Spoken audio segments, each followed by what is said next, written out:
नमस्कार, मेरा नाम निकिता है और आप देख रहे हैं बोलता हिंदुस्तान। कांग्रेस सांसद शशि थरूर हमेशा चर्चा में रहते हैं। वो एक बार फिर से चौंका दिए हैं अपने निर्णय को लेकर के। अपने निर्णय से शशि थरूर आजकल काफी चर्चा में रहते हैं कि उनकी दोस्ती कभी कांग्रेस से ज्यादा रहती है या तो कभी बीजेपी से ज्यादा रहती है। कभी जो दोस्ताना है वो बीजेपी से बढ़ता हुआ दिखाई देता है तो कभी बीजेपी से नाराजगी भी दिखाई देती है। जब देश में रूस के प्रेसिडेंट आते हैं यानी पुतिन जी आते हैं तब विपक्ष के तमाम नेता उस डिनर पार्टी में गायब रहते हैं क्योंकि उनको इनविटेशन नहीं मिलता है। लेकिन विपक्ष की तरफ से जो नेता दिखाई देते हैं वो शशि थरूर दिखाई देते हैं। उसके बाद खबर के जो बाजार है वो गर्मा जाती है और खबरों में ये खबर चलने लगते हैं कि शशि थरूर क्या बीजेपी का दामन थामने वाले हैं।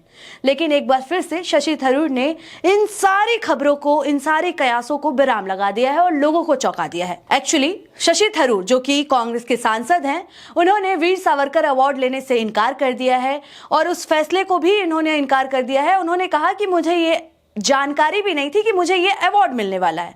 क्या है पूरी खबर वो जानेंगे, लेकिन उससे पहले थोड़ा सा हम इतिहास जान लेते हैं कि आखिर वीर सावरकर जिनके बारे में अभी भी चर्चा होती है वो हैं क्या। वीर सावरकर भारतीय स्वतंत्रता संग्राम के एक प्रमुख लेकिन बहुत ही विवादित नेता हैं।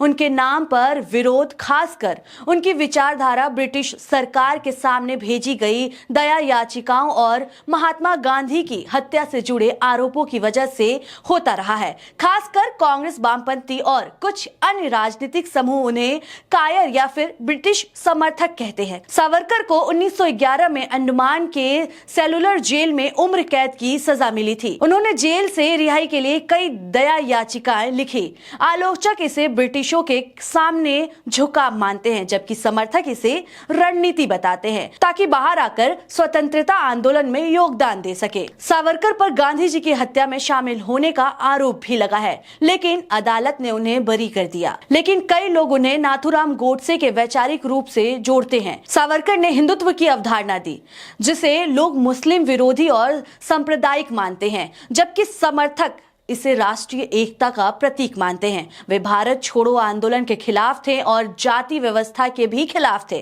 कांग्रेस और राहुल गांधी जैसे नेता उन्हें माफी वीर कहते हैं और दावा करते हैं कि उन्होंने ब्रिटिशों से माफी मांगी। उनके खिलाफ आज भी काफी नाराजगी है और उन्हें गांधी के हत्यारे से जोड़कर देखा जाता है। फिलहाल ये तो इतिहास की बात रही। अब आते हैं अब की बातों पर और यानी आज की बातों पर। आपको बता दें कि दिल्ली के एनडीएमसी कन्वेंशन हॉल में 10 दिसंबर को पहला Veer Savarkar international impact award 2025 मिलना था। इसके लिए कांग्रेस नेता शशि थरूर के नाम पर मुहर लगी थी।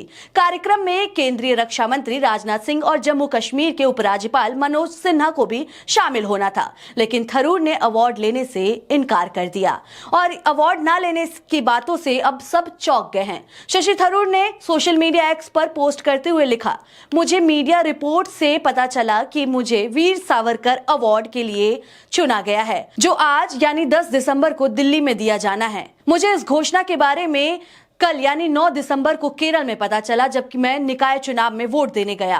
थरूर ने आगे कहा कि वह तिरुवनंतपुरम में मीडिया के सवालों का जवाब देते हुए इस बारे में सफाई दे चुके हैं। उन्होंने साफ तौर पर कहा, मुझे ऐसे किसी अवार्ड के बारे में ना तो पता था और ना ही मैंने इसे स्वीकार किया था। मेरी सहमति के बिना मेरा नाम अनाउंस करना ऑर्गेनाइजेशन की तरफ से गैर जिम्मेदार है। बता दें कि कांग्रेस नेता शशि थरूर के रवैयों को लेकर के लोगों में लगातार चर्चा रहती थी कि शशि थरूर कभी बीजेपी ज्वाइन कर सकते हैं या कभी भी बीजेपी के साथ जुड़ सकते हैं। ऑपरेशन सिंदूर के बाद शशि थरूर भारत के प्रतिनिधित्व करने के लिए कई देशों की यात्रा पर भी गए। कई मौके आए जब शशि थरूर का झुकाव बीजेपी की तरफ ज्यादा दिखाई दिया। हाल ही में वहीं केरल से कांग्रेस के सीनियर नेता मुरलीधर ने कहा कि यह अवार्ड लेना कांग्रेस के लिए अपमानजनक और शर्मनाक होगा। बता दें कि कांग्रेस और बीजेपी के बीच वीर सावरकर हमेशा से ही विवाद का मुद्दा रहा है। बीजेपी और राइट विंग विनायक दामोदर वीर सावरकर को एक क्रांतिकारी हीरो मानते हैं जबकि कांग्रेस आजादी की लड़ाई में उनके योगदान पर सवाल उठाती है। इन सबके बीच कांग्रेस कांग्रेस के सांसद को यह अवार्ड देना सवालों के घेरे में बनता है। सोशल मीडिया पर एक यूजर ने पोस्ट करते हुए लिखा, शशि थरूर को संघी बनाने के लिए बहुत ही शातिराना चाल चली मोदी ने, लेकिन शशि थरूर ने भाप लिया और गोबर खाने से मना कर दिया। तो आपको क्या लगता है इस खबर पर? आपकी क्या राय है? आप अपनी राय हमें कमेंट करके जरूर बताएं। देखते रहें बोलता हिंदुस्तान। शुक्रिया।